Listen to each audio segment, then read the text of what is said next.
गांवों की जमीन के लिए बनेगा भू आधार। बजट में क्या हुआ ऐलान। केंद्र सरकार ने मंगलवार को बजट में कई भूमि संबंधी सुधारों के हिस्से के रूप में ग्रामीण क्षेत्रों में भूमि के लिए विशिष्ट पहचान संख्या या भू आधार और सभी शहरी भूमि अभिलेखों के डिजिटलीकरण का प्रस्ताव रखा। वित्त मंत्री निर्मला सीतारमण ने अपने भाषण में कहा कि केंद्र ग्रामीण और शहरी दोनों क्षेत्रों में इन भूमि सुधारों को लागू करने के लिए राज्यों के साथ मिलकर काम करेगा। केंद्र अगले 3 वर्षों के भीतर इन सुधारों को पूरा करने के लिए राज्यों को प्रोत्साहित करने को वित्तीय सहायता प्रदान करेगा।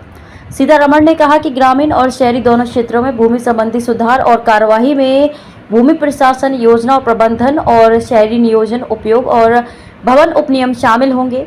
इन्हें उचित वित्तीय सहायता के माध्यम से अगले 3 वर्षों के भीतर पूरा करने के लिए प्रोत्साहित किया जाएगा। ग्रामीण भूमि से संबंधित कार्यों के बारे में उन्होंने कहा कि इनमें सभी भूमि के लिए विशिष्ट भूमि पार्सल पहचान संख्या ULPIN या भू आधार का आवंटन, भू आधार मानचित्रों का डिजिटलीकरण, वर्तमान स्वामित्व के अनुसार मानचित्र उपविभाजनों का सर्वेक्षण, भूमि रजिस्ट्री की स्थापना और किसानों की रजिस्ट्री से संबंध लिंक करना शामिल होगा।